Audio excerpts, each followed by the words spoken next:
아침을 깨우는데 커피만한 게 없죠. 핸드 드립이라면 더 좋고요. 단 1%의 오차도 없이 매일 같은 커피 맛을 유지할 수 있는 바리스타 로봇이 있습니다. 아니, 얘 말고요. 얘입니다. 인간 바리스타의 드립 방식을 그대로 따라하는 인공지능 로봇이죠. 바리스는 단골 손님을 인식해서 손도 흔들어주고 쉬는 시간에 춤도 춥니다. 이 로봇을 누가 만들었냐고요? 라운지랩의 황성재 대표입니다.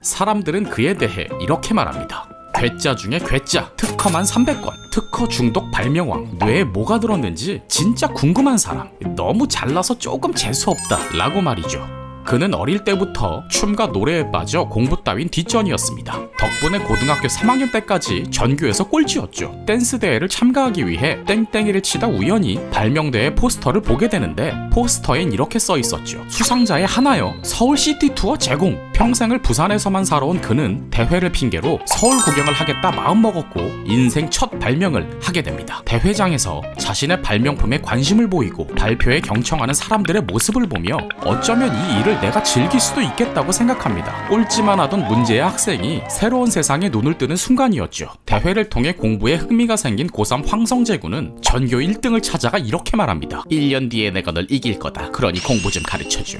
수능까지 불과 몇 개월 남은 상황. 기초가 없던 황성재 군은 중학교 교과부터 다시 시작. 화장실 갈 시간이 아까워 물도 안 마시며 아침부터 밤까지 공부에 매달렸고 성적 수직 상승, 수능 시험 350점이라는 쾌거, 광운대 컴공과에 진학하게 됩니다. 2006년 대학교 3학년이던 그는 퀄컴이라는 반도체 회사에 엔지니어로 초청받아 미국 본사로 견학을 가게 됩니다. 투어 중 로비 벽면을 가득 메운 직원들의 특허증을 보고 충격과 동시에 미래를 보게 됐죠. 자신의 발명을 특허로 출원하겠다 다짐합니다. 학점이 좋았던 황성재 씨는 취직도 포기하고 공부에 올인하기 위해 카이스트 대학원에 입학합니다. 이때부터 발명에 속도가 붙고 대학원 과정 중 100개가 넘는 특허 출원, 일주일에 1개꼴로 발명을 해냈죠. 주변의 질투와 시샘, 경외감을 받아내며 카이스트 최다 특허 출원, 실리콘밸리 등 다양한 기업에 40여 개가 넘는 기술을 이전합니다. 특히 한국의 S전자에 스마트폰 터치 기술로 이전료 5억을 받은 일화가